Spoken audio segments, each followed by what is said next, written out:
Welcome to TMS Insights. Jeremy Hook and Ben Clark bringing you the first insights of 2021.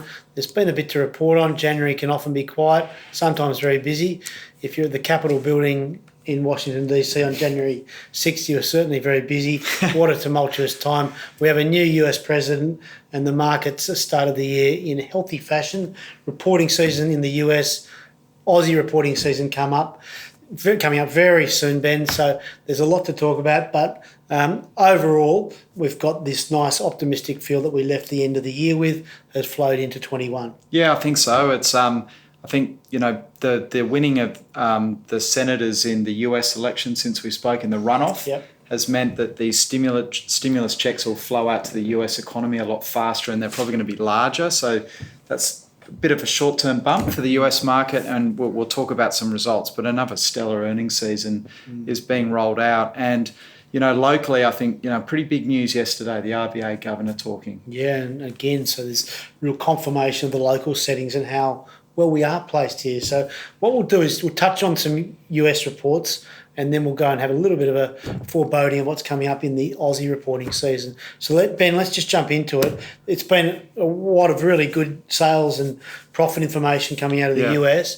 Overnight, we heard from Amazon, one of our preferreds, and wow, Jeff Bezos moving into an exec chair role. Yep. Very interesting. Tell us about those numbers. So I'm going to rattle off a lot of numbers here. I'll try not to do it too quickly, but these are all in US dollars. So Andy Jassy, who runs AWS, which is the crown jewel of Amazon, is stepping into Jeff Bezos's shoes, and that was big news. It's probably a bit of a short-term negative, maybe. Bezos is a freak, but if you look at the numbers, net revenue up 42% versus prior quarter, income up 118%. Don't pay too much attention to that. We've seen it swings around since we earn it, depending on their investing. But look at the cloud business. The revenue in the cloud business was up 28%. It's now $45 billion in revenue. Just in the last quarter, AWS signed up JP Morgan, Standard Chartered, MGM, Thomson Reuters, Viacom, Star Alliance, BMW and Siemens as clients. Massive businesses. It's incredible. Any one of those is massive. Yeah. So you can sort of see the momentum the company's got. And Amazon Prime, of course, in a country that's in lockdown, has been actually the highlight in this quarter, taking a bit of shine off AWS.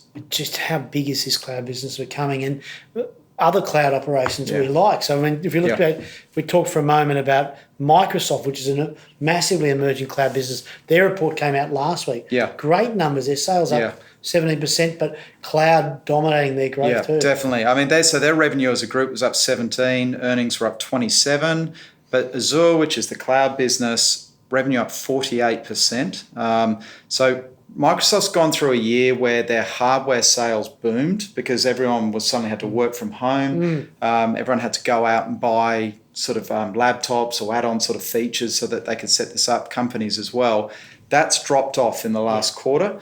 Everyone's probably stocked up for now, and it's the cloud revenue which has taken off again.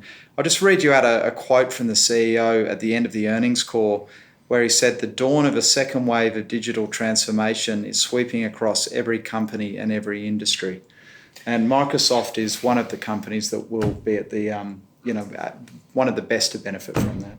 Interesting, they might take over the local web search market too if Google ducks out. And we'll talk next about Facebook, whose earnings were just breathtaking. Really, Facebook and Google were surprising because their earnings are more cyclical because a lot of it is advertising revenue, and they're kind of the new media stocks, and they were both surprisingly strong. Facebook revenue up 33%, earnings per share up 52%. It's phenomenal. But a couple of statistics. So there is now 1.84 billion people who use Facebook every day. There's 2.6 billion people who use Facebook, Instagram or WhatsApp every day. And those two are growing faster than Facebook, aren't they? That's right. So the Facebook family up 15%, Facebook up 11%. Monthly users of Facebook alone, 2.84 billion people. It's almost a third of the world's population. Well, yeah, No, small it's a quarter. exaggeration. That's all right. I thought you were good with maths.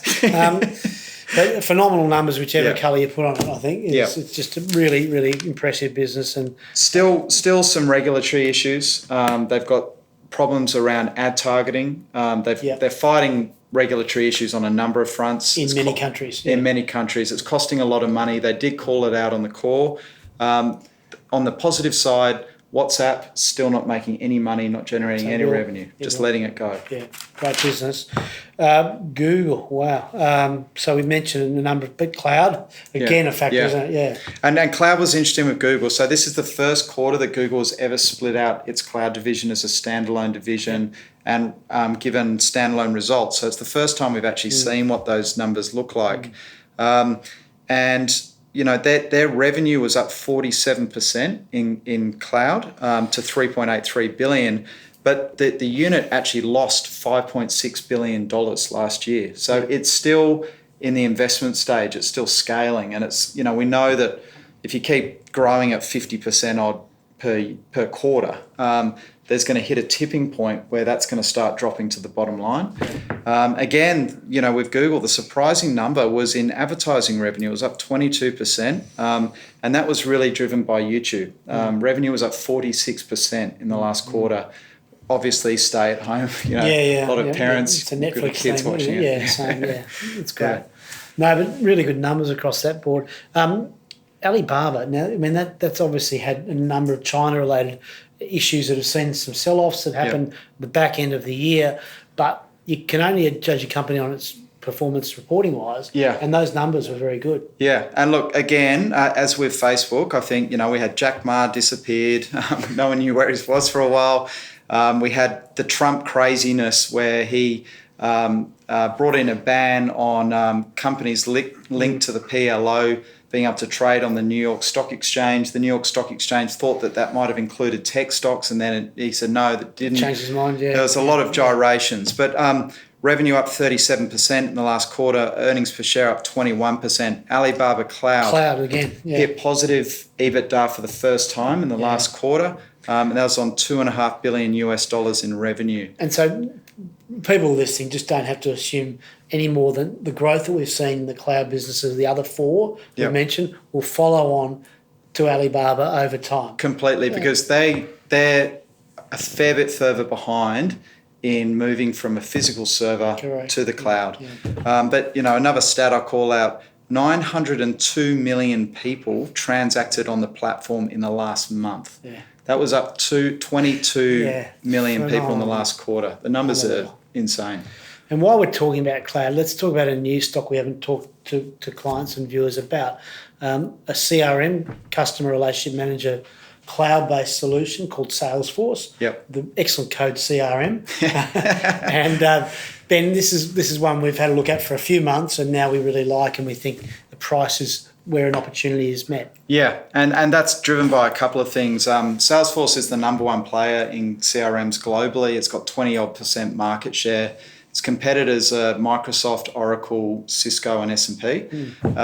And what they've had an interesting quarter where they made a big takeover bid for a company called Slack.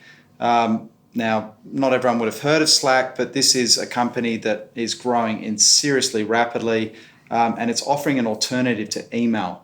We all know that email sucks. We'd all love to get off email. And we'd love to find Slack potentially has come up with an alternative to email. And the goal for Salesforce is to roll this offering into their CRM platform and to get businesses more productive.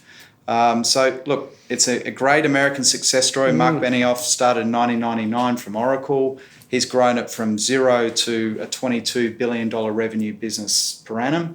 He upgraded guidance before Christmas. The Slack acquisition has seen some weakness in the share price, which is what's the opportunity. Yeah, exactly.